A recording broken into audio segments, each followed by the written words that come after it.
दोस्तों आज मैं आपके लिए लेकर आया हूं भारत के विदेशी संबंध जो कि पॉलिटिकल साइंस का चैप्टर नंबर 4 है। तो इसके महत्वपूर्ण प्रश्नों को आइए एक बार हम सब देखते हैं। नए देशों के सामने जो चुनौतियां थी वो थी लोकतंत्र को कायम करने की और जनता की भलाई। ये वो नवस्वतंत्र देश थे जो उपनिवेशवाद के चंगुल से आजाद हुए थे, जैसे भारत भी था।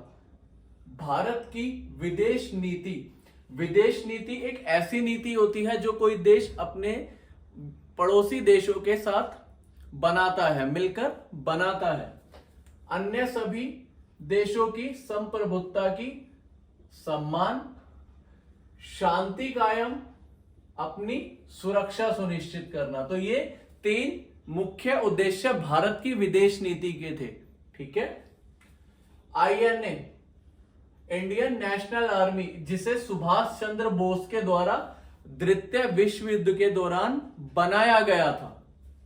अब नेहरू की जो विदेश नीति थी, नेहरू हमारे विदेश मंत्री भी थे, तो इनकी जो नीति के 3 उद्देश्य थे वो बहुत ही इंपॉर्टेंट है आपके चैप्टर के लिए।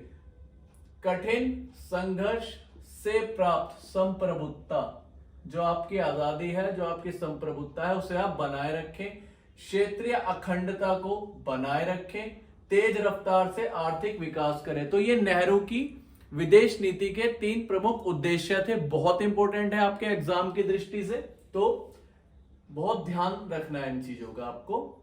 नाटो, ये एक सैन्य संगठन था जो कि अमेरिका के द्वारा बनाया गया था। जब पाकिस्तान ने नाटो में शामिल होने का फैसला किया तो सन 1950 में भारत और अमेरिका के संबंध बहुत बुरी तरह से खराब हो गए थे और इस नाटो के जवाब में वार्सा पैक्ट सोवियत संघ के द्वारा बनाया गया था। आपको पता ही होगा, आपने शीत युद्ध पाठ अगर पढ़ा हो, कि सोवियत संघ जो और अमेरिका जो थे वो शीत युद्ध की समाप्ति के बाद विश्व की 2 सबसे बड़ी महाशक्तियां थे और इनकी विचारधाराओं की लड़ाई ही शीत युद्ध का कारण भी थी।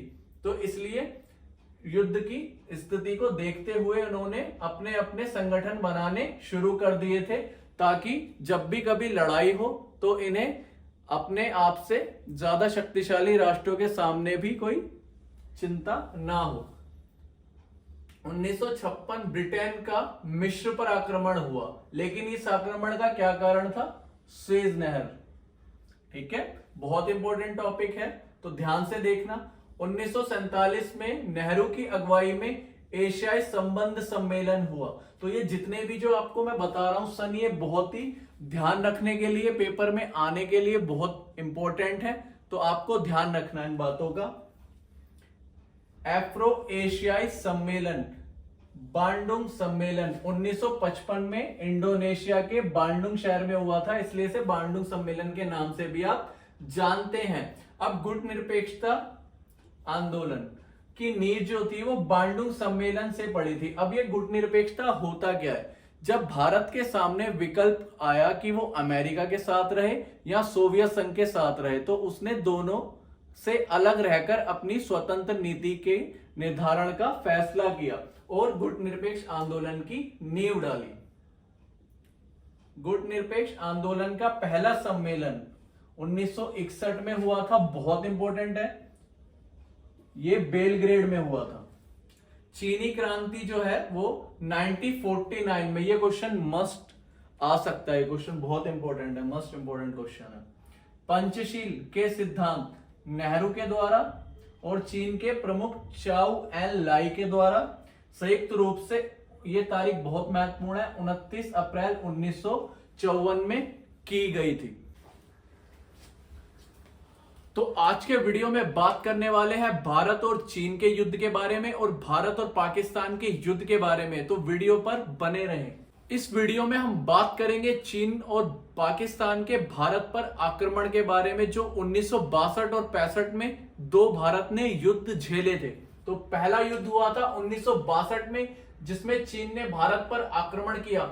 इससे पहले चीन का तिब्बत पर कब्जा हुआ, जो कि 1950 में हुआ, और जो तिब्बत के धार्मिक नेता, जो कि कौन थे? दलाई लामा, उन्होंने भारत से राजनीतिक शरण मांगी 1959 में। धर्मशाला हिमाचल प्रदेश में इनका निवास स्थान इन्होंने बनाया था। सोशलिस्ट पार्टी व जनसंघ तिब्बत की आजादी का समर्थन कर रहे थे। उत्तर पूर्वी सीमांत या नेफा, जो कि अरुणाचल प्रदेश को कहा जाता था, बहुत इंपॉर्टेंट क्वेश्चन है आपके एग्जाम में, पहले भी पूछा गया है। 1957 से 1959 के बीच चीन ने अक्साई चीन इलाके पर कब्जा कर लिया। चीन संकट से उभरने के लिए ब्रिटेन और अमेरिका से भारत ने क्या मांगी? मदद मांगी। और सोवियत संघ इस युद्ध से तटस्थ मतलब अलग रहा। रक्षा मंत्री वीके कृष्ण मेनन ने इस्तीफा दे दिया। भारत और चीन का जब युद्ध हुआ और भारत की इसमें हार हुई तो भारत की छवि विश्व स्तर पर बहुत ज्यादा धूमिल हुई और भारतीयों को और भारत के जो नेता थे उन्हें इस युद्ध में हार की वजह से बहुत ज्यादा क्या हुआ? दुख हुआ। तो ऐसी स्थिति में रक्षा मंत्री वीके कृष्ण मेनन ने भी अपना इस्तीफा दे दिया था। नेहरू की सरकार के खिलाफ अविश्वास प्रस्ताव भी लाया गया था। इसका मतलब था कि जब उनकी सरकार हार गई थी चीन की युद्ध से, तो ऐसे में जो विरोधी दल थे उन्होंने कहा कि ये सरकार देश को सही तरीके से नहीं चला पा रही है। ऐसे में उन्होंने अविश्वास प्रस्ताव ला दिया। 1976 में दोनों देशों के बीच पूर्ण राजनीतिक संबंध बहाल हो सके। भारत और चीन के मध्य में 10 साल लग गए लगभग अच्छे संबंधों को बहाल होने में। 1964 में भारतीय कम्युनिस्ट पार्टी सीपीएमआई, मार्क्सवादी कम्युनिस्ट पार्टी भी जिसे कहा जाता है, उसके कई नेता मानते थे कि चीन अपनी जगह सही है, अतः भारत को उसका समर्थन करना चाहिए। इसकी वजह से उनके कई नेताओं की गिरफ्तारियां भी हुई थी। अब अटल बिहारी वाजपेयी जो उस वक्त कौन से विदेश मंत्री थे, तो 1979 में विदेश मंत्री के तौर पर ये चीन के दौरे पर भी गए थे। बहुत इंपॉर्टेंट क्वेश्चन है। मणिपुर व त्रिपुरा केंद्र शासित प्रदेश अपनी विधानसभा के निर्वाचन का अधिकार इन्हें दिया गया और इसके साथ साथ भी नागालैंड को एक प्रांत बना दिया गया था, क्योंकि अब उत्तर पूर्वी राज्य जो थे वो भारत की नजरों में आए कि ये अलग थलग पड़े हैं, तो इनकी सुरक्षा भी अब हमारा ही जिम्मा है और इन पर विशेष ध्यान दिया जाएगा।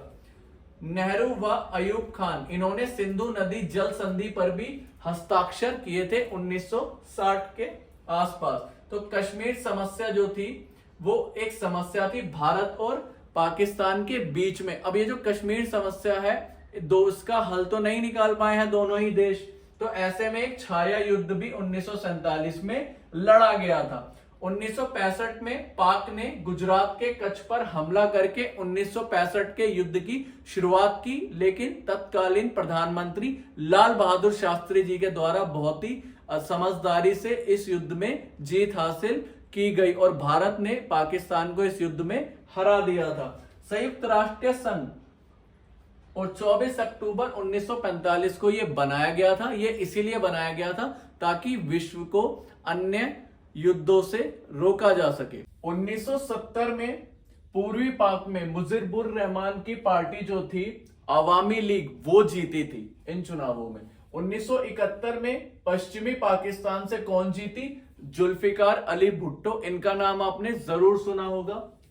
पाक सेना ने 1971 में शेख मुजीब को गिरफ्तार कर लिया था। पूर्वी पाक के लोगों पर जुल्म ढाने शुरू कर दिए थे। इन्होंने जो पूर्वी पाकिस्तान के लोगों पर पश्चिमी पाकिस्तान के लोगों ने जुल्म ढाने शुरू कर दिए थे। 1970 में पूर्वी पाक में मुजीबुर रहमान की जो पार्टी थी आवामी लीग, उसके नेतृत्व में जीती थी। 1971 में पश्चिमी पाकिस्तान में जुल्फिकार अली भुट्टो को जीत मिली थी।